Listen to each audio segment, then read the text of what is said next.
A continuación va a transcurrir una ponencia. Hemos escuchado a lo largo de la mañana en numerosas ocasiones hablar de la transformación digital y van a comentarnos los retos del auditor TEI en esa transformación digital.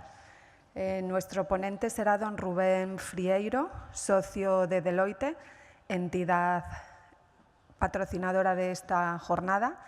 Le voy a pedir que suba, por favor, para proceder al comienzo de su ponencia.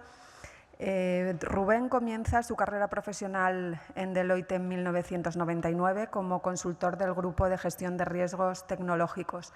En el año 2005 es nombrado gerente del Grupo ERS con competencias en el desarrollo de servicios del sector financiero y ya en el año 2015 es promocionado a socio del Grupo de Riesgos Tecnológicos. En estos momentos ocupa esa responsabilidad en las áreas de especialización de auditoría informática y ciberseguridad. Cuando quiera, Rubén, tienes la palabra. Muchísimas gracias.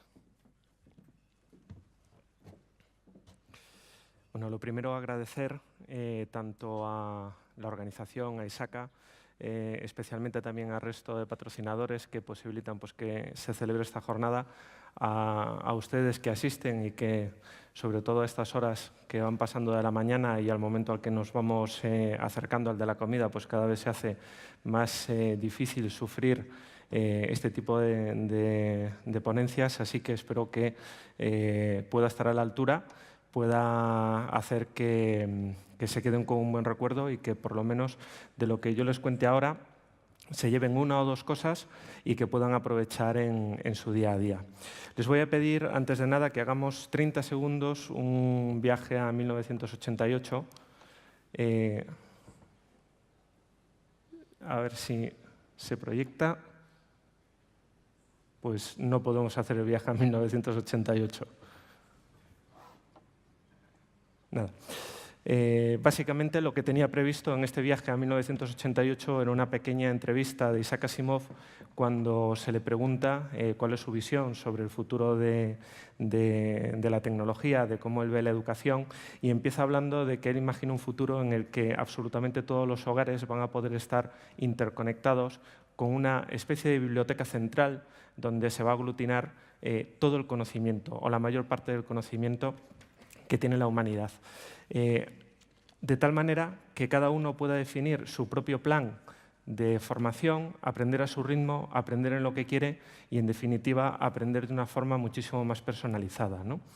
Eso era en 1988, es decir, para algunos, yo en 1988 pues, era un chaval pequeño en LGB y desde luego que el concepto de ordenador no lo tenía interiorizado, ¿no? De hecho, yo creo que nunca he llegado a ver uno. Es un cambio tremendo, ¿no? Cuando hablamos de transformación digital estamos hablando precisamente de eso, de la alfabetización digital. Ayer tengo una niña de 3 años, estaba por la noche enviando unos correos con un tablet, con un lápiz, tocando la pantalla y mi hija me dice, con 3 años, es decir, papi, ese lápiz es como un ratón. Es decir, el concepto que con 3 años podemos tener asumidos hoy en día desde el punto de vista del uso de la tecnología no tiene absolutamente nada que ver con el que tenemos las generaciones pues, que hoy estamos aquí y que nos hemos desarrollado nuestro aprendizaje digital en otro entorno completamente distinto, ¿no? Competimos contra nativos digitales y las empresas de hoy en día se están dando cuenta de ello. También hubo otros visionarios, ¿no? Gordon Moore en el 65 hizo una predicción que muchos hablan de la ley de Moore, que es, para los que somos ingenieros de telecomunicaciones, el transistor pues es casi como nuestro ídolo, ¿no? Que decía que cada año se doblaría la capacidad del número de transistores que podrían integrarse en un microchip. 10 años después, en el 75, rectificó la predicción, en vez de ser cada año, dijo cada 2 años, y también dijo que su principio, su exposición tendría un límite, ¿no?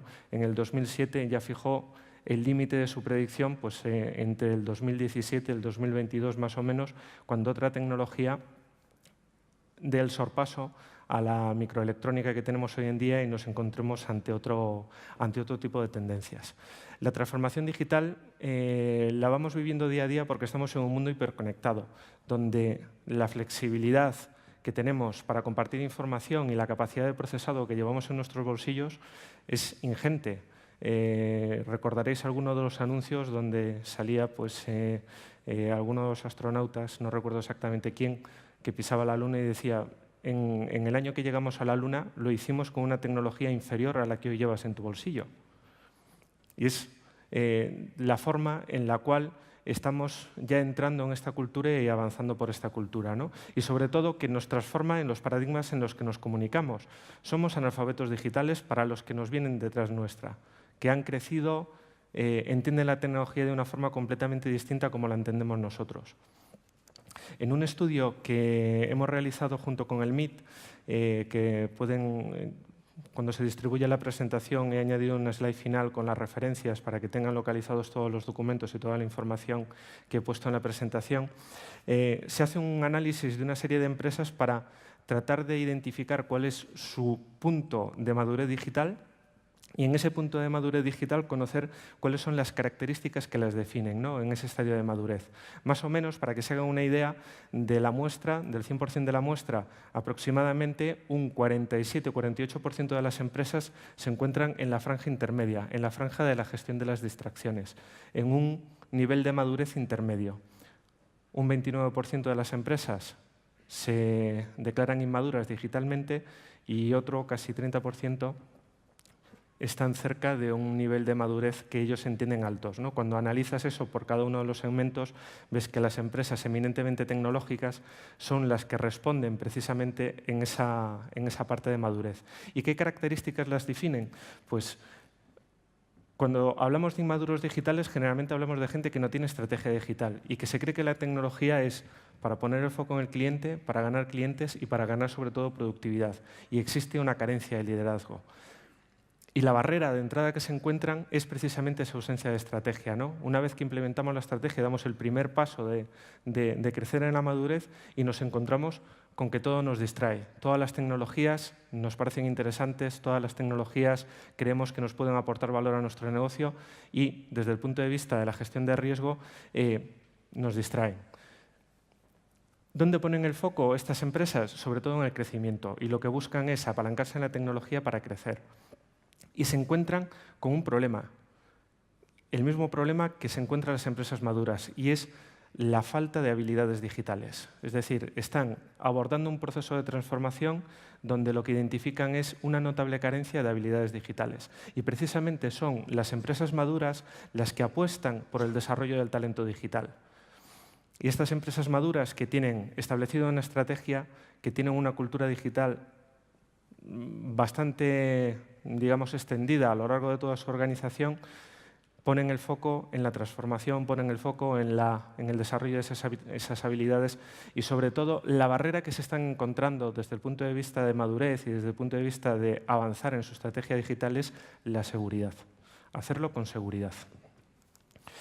En este sentido, se desarrollan como 4 modelos organizativos en función de este nivel de madurez, ¿no? Nos encontramos el más inmaduro de todos. Están mal colocados los números, discúlpenme. El primero y el más inmaduro es el táctico, donde distintas unidades organizativas están lidiando con cuestiones digitales, la gente de marketing investigando cómo utilizar las redes sociales, nos encontramos la gente de IT investigando pues, nuevas tecnologías, nuevos procesos, nos encontramos pues, los directores comerciales pues, viendo cómo apalancándose la tecnología pueden hacer un trabajo más eficiente, pero no está organizada la estrategia a la que tienen que tirar. El primer paso de madurez es establecemos un plan y lo hacemos de manera centralizada y a cada una de las unidades vamos marcando el paso que tiene que dar en la construcción de esta transformación digital. Y a partir de ahí se genera el primer cambio y es que dentro de la organización, que al principio el líder digital está perfectamente centralizado y ubicado dentro del management de la organización, pasamos a un modelo organizativo donde tenemos campeones digitales, donde ya dentro de cada una de las unidades de negocio, donde la cultura digital es relevante para el desarrollo de sus actividades, se establecen campeones digitales. Y de ahí vamos al último paso de todos, que es el business as usual. Cuando ya esa cultura ha calado, la hemos desarrollado y todas aquellas unidades de manera coordinada tienen las capacidades y las habilidades necesarias para crecer digitalmente. En otro informe que acabamos de publicar, hacemos un análisis de cuáles son las tendencias tecnológicas para el 2016. Evidentemente, pues son predicciones. Todos los años hacemos predicciones. Este es el de 2016. Para serles honestos, no me he marcado el reto de ver cuál es nuestra tasa de acierto. Pero bueno, el informe tiene difusión, lo que se dice es sumamente interesante y aquí le pongo pues 8 de esas predicciones. Tampoco quiero entrar en detalle en todas y cada una de ellas. Algunas son conocidas, ¿no? El Analytics, yo creo que está en boca de todos. Blockchain está en boca de todos. Internet de las cosas, no, pasar de simplemente medir a poder actuar, a poder interactuar. Pero también hay otras cuestiones, otras tendencias tecnológicas que están permeando, ¿no? El impacto social que este tipo de tecnologías exponenciales están teniendo en la sociedad. El otro día salió una noticia en un periódico en la cual uno de los pilotos, creo recordar que era de Lufthansa, bueno, aterrizando en el aeropuerto de Bilbao, notificó una incidencia y estuvo a punto de abortar el aterrizaje porque en la senda de descenso de ese avión se identificó que estaba volando un dron. Y se notificó y se está investigando el incidente, ¿no? El acercamiento que tenemos a las tecnologías exponenciales, al uso de las redes sociales, al uso del cloud, es masivo. Y en muchos casos no somos plenamente conscientes de la responsabilidad social que como ello acarrea, ¿no? Y muchas organizaciones dentro del desarrollo de su transformación digital sí que están intentando meter esa conciencia sobre el impacto social que tiene el uso de este tipo de tecnologías. Otras, como pueda ser el Right Speed IT, que es, digamos, el mundo entre lo tradicional, o el Bimodal IT, que está ahora de moda, que es mantenemos lo tradicional, pero también nos vamos a la otra parte de la balanza y dentro del equipo de tecnología tenemos expertos en tecnologías disruptivas, innovadores, gente sin corbata, que va y que hace cosas completamente distintas. Una tendencia que está calando es necesitamos desarrollar la tecnología de acorde a la necesidad del negocio y no es ni una velocidad lenta ni una velocidad rápida. Y tenemos que ser capaces de medir esa necesidad y, por lo tanto, ofrecer distintas alternativas, distintas velocidades y capacidades de desarrollo a nuestro negocio desde el ámbito de tecnología. En definitiva, cuando hablamos de transformación digital, un término militar que es muy usado es el VUCA, ¿no? Hablamos de un mundo que es volátil, que es incierto, que es complejo y que es ambiguo. Los militares acuñaron este término al final de la Guerra Fría, de la situación geopolítica que quedaba a nivel mundial, para referirse a un mundo multilateral donde cualquier decisión que tomas está basada generalmente en información imprecisa, no tienes la totalidad de la información, no conoces la totalidad de los integrantes sobre los que decides. Tomar decisiones es complejo, el proceso de cómo impactan las decisiones que tomas, analizarlo es complejo, las cosas cambian muy rápido. Y en el mundo de la tecnología nos está llevando a que fuera del ámbito militar o fuera del ámbito geopolítico, tecnológicamente también estemos abordando un mundo VUCA, ¿no? Y especialmente cuando hablamos del rol que como auditores tenemos dentro de las organizaciones. Un rol en el cual nuestro, digamos, pilar en el que se sustenta nuestra profesión es dar confianza a los demás, ¿no? Y sobre cómo podemos dar confianza a los demás en un mundo como es este mundo incierto. Es complicado, es muy complicado. Séneca decía pues, que al final nadie encuentra un viento favorable si no sabe a dónde se dirige. Y lo que necesitamos es rumbo, lo que necesitamos es un puerto al que llegar y entonces sí que toda esta, digamos, vientos que muchas veces cambian muy rápido, sabremos, si somos buenos navegantes, orientarlos de manera que nos permitan llegar al destino al que estamos buscando y al que estamos siguiendo. Para ello, he de decirles que la inteligencia, aunque se habla mucho de Big Data, de análisis de datos, la inteligencia no está en los datos. No está en los datos. En los datos están las respuestas, pero la inteligencia está en cómo hacemos las preguntas y cómo sabemos hacer las preguntas para obtener esas respuestas. Y para saber cómo afrontar estos retos de la transformación digital y tener ese puerto, definir esa estrategia a la que llegar, yo les planteo 4 preguntas que como organización de auditoría, tanto interna, especialmente interna como externa, nos debiéramos hacer para definir esta estrategia, ¿no? 4 preguntas que es, la primera, como auditores dentro de la organización, ¿cuál es nuestra aspiración por ganar? Está claro que la función se mantendrá en el futuro, ¿no? Y lo relevante que sea la función pues dependerá de cómo seamos capaces de visualizar perfectamente cuál es esa aspiración ganadora que tenemos como auditores. La segunda es, somos capaces, conocemos cuál es nuestro campo de juego, dónde queremos jugar. Es decir, ya sabemos que nuestra aspiración ganadora es ser campeones en la Eurocopa. Nuestro campo de juego tendrá que ser un campo de fútbol, tendrá que ser Francia. No vamos a ganar la Eurocopa si jugamos al básquet y si jugamos en Italia, desde luego, ¿no? La tercera es cómo podemos ganar, qué tenemos que hacer para ganar. Y la última es, una vez que ya hemos aterrizado esta reflexión, es qué actividades clave tenemos que desarrollar dentro de nuestra organización para ejecutar este plan. La aspiración ganadora, si me permiten, la voy a dejar para el final. ¿Dónde jugamos? La primera reflexión es tercera línea de defensa. La voy a poner en interrogantes y ahora les digo por qué. Porque en la transformación digital, en el estudio que les citaba antes de empresas que están madurando, que están maduras, identifican el riesgo no como una barrera, sino como una oportunidad. ¿El riesgo es una barrera? No, es una oportunidad. Y es una oportunidad porque lo que tenemos que hacer es aprovecharnos de ese riesgo para poder triunfar dentro de la transformación digital. Y para eso tenemos que conocerlo y tenemos que saber gestionarlo. Y no necesariamente la estrategia pasa por defendernos ante ese riesgo. El foco de la relación, como organización que seremos de auditoría interna, podrá ser y deberá ser tanto internamente con la organización y externamente. Con tanto cambio, con este mundo VUCA, uno de los sentimientos que se produce en la gente, generalmente en los altos directivos, sobre todo si nos vemos desbordados por la cantidad de información, lo complejo que es el sentimiento de la frustración. Y la frustración solo la podemos combatir si lo hacemos incorporando información, incorporando otras personas en el proceso de tomas de decisiones y dejándonos asesorar. Es la única estrategia viable para poder combatir la frustración. También nuestro campo de juego es la independencia. La independencia, al final, no formamos parte de implementar esa transformación digital. Nosotros no tenemos que tomar las decisiones de qué tecnología es correcta o no es correcta para el desarrollo de nuestro negocio. Tenemos que ser independientes de esas decisiones.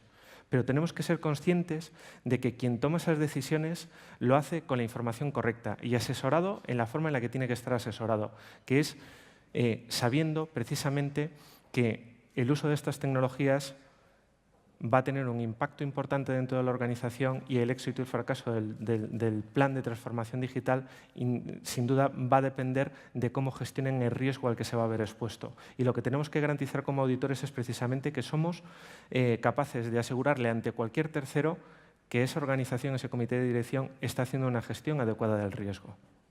No se trata de evitarlo, no se trata de impedir cualquier iniciativa porque conlleve riesgo para la organización, sino que la organización sea consciente del riesgo que está asumiendo.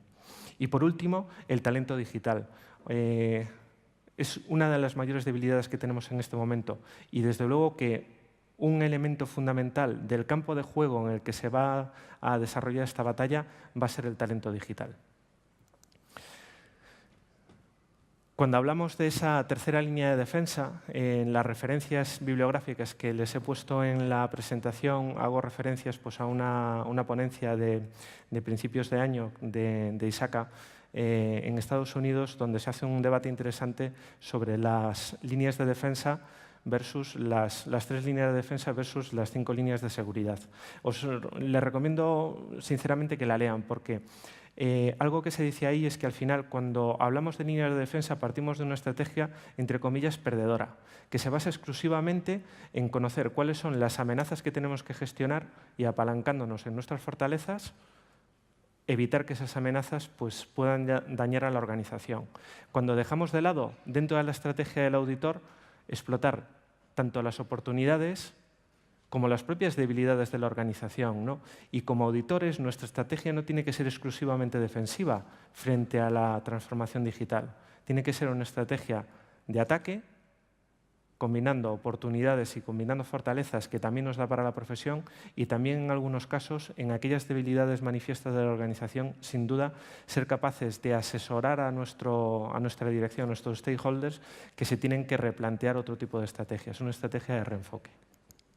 ¿Cómo ganar? El primer punto es la propuesta de auditoría tiene que ser una propuesta basada en valor, en la generación de valor para nuestra organización, para nuestro stakeholder. El regulador nos va a decir siempre lo que tenemos que hacer, qué controles tenemos que implementar. Le va a preocupar única y exclusivamente que seamos testigos del pasado, de lo que ha ocurrido, de que auditemos y sobre lo que hemos auditado, que asumamos responsabilidades si las conclusiones que hemos dado no eran buenas o malas, pero entre lo que ha pasado. Estamos certificando lo que ocurrió. Y el inversor de hoy en día no necesita a alguien que le diga que en el último año las cosas han ido bien. Lo que necesita es certezas sobre ese mundo VUCA, sobre ese mundo del futuro. Para ello tenemos que tener autoridad dentro de la organización, para que nos escuchen. Poder no lo vamos a tener, somos auditores, somos tercera línea de defensa, estamos condenados a ser el cuarto árbitro en un partido de fútbol. Tenemos que ganar autoridad. Transparencia en la función y, sobre todo, como auditores internos, plantearnos que nuestro catálogo de servicios hacia la organización no es exclusivamente un catálogo de servicios desde el punto de vista de assurance, sino que también tiene que ser un catálogo de servicios desde el punto de vista de advisory. Ser consejeros en lo que sabemos. Por aconsejar no estamos en ningún momento incentivando o participando en el diseño de esa estrategia, pero sí que podemos aconsejar y, sobre todo, porque podemos aportar en base a nuestras relaciones, conocimiento del exterior a la organización y benchmarking de lo que se está haciendo bien y de lo que se está haciendo mal. Y sobre todo, como auditores, poner el foco en las tecnologías emergentes. Al final, esto nos va a permitir implementar procesos de auditoría mucho más continuos en el tiempo y automatizados, que el plan de la auditoría sea un plan siempre orientado a la gestión continua de riesgo, apostar por tecnologías que nos simplifiquen el trabajo y, sobre todo, hacer una gestión eficaz del talento. Tenemos que ir a un modelo de gestión del talento abierto. Las capacidades que necesitamos hoy no van a ser las capacidades que necesitemos mañana. Tenemos que invertir en el desarrollo de nuestros auditores en las organizaciones para que puedan seguir en el desarrollo de sus habilidades digitales y en el crecimiento digital. Tenemos que apostar por la alfabetización digital. Entonces, nuestra aspiración ganadora, y ya para ir concluyendo, se centra pues, en asegurar, y aquí sí que como auditores podemos dar seguridad sobre eso, que el compromiso que la organización tiene con la transformación digital es férreo, que es un compromiso tangible y palpable, y eso sí que lo podemos asegurar ante un tercero. Y pensar siempre que el stakeholder que tenemos delante, nuestro accionista, nuestros clientes, nuestros grupos de referencia, a quien la información a la que el auditor interno esté facilitando su conocimiento, lo tiene que ver como un cliente. Y lo tiene que ver como un cliente que lo que consume precisamente son servicios de auditoría basados en la confianza, no basados en la defensa. Tenemos que ser, como auditores, el mejor compañero de viaje que puede tener una empresa en la transformación digital. Por ir concluyendo, y a modo de resumen, la primera conclusión que les quería trasladar es que evidentemente, la orientación de nuestro plan de auditoría, nuestra gestión en el día a día como auditores tiene que estar orientada a riesgo y orientada a riesgo en los distintos niveles de la organización, cómo la organización gestiona, lidia con el riesgo, no cómo lo evita, sino cómo lo gestiona. Tenemos que ser capaces de evolucionar como auditores junto con la organización. Tenemos que ir a la misma velocidad. No podemos estar pensando en desarrollar unas capacidades cuando nuestra organización apuesta por otras completamente distintas. Una organización que se abre al uso de servicios en la nube, no podemos evitarlo. Como auditores, nuestra estrategia no puede ser evitarlo, sino que tendremos que buscar las capacidades que nos permitan ayudarles a que todas y cada una de las decisiones que toman en esa transición a la nube sean correctas y sean seguras. Y sobre todo atendiendo a las necesidades de información que tienen los stakeholders. Y por último, tenemos que hacer de la tecnología el core business de nuestro negocio de auditores. Y tenemos que ser unos fanáticos de la tecnología. suscribirnos, si me permiten la expresión, al Computer Today o a la revista que quieran, pero tenemos que ser unos fanáticos de la tecnología. Como auditores tecnológicos, desde luego que no podemos ser los que cuando vayamos a una reunión con IT nos sorprendamos de las cosas por las que se están apostando. Para cerrar, les dejo una cita que me encanta de Ignacio Martínez Mendizábal que resume la esencia humana y básicamente es que como hombres, como seres humanos, somos las únicas criaturas que vuelan porque se propusieron volar, porque imaginaron cómo hacerlo y porque fueron capaces de llevarlo a cabo. Muchísimas gracias.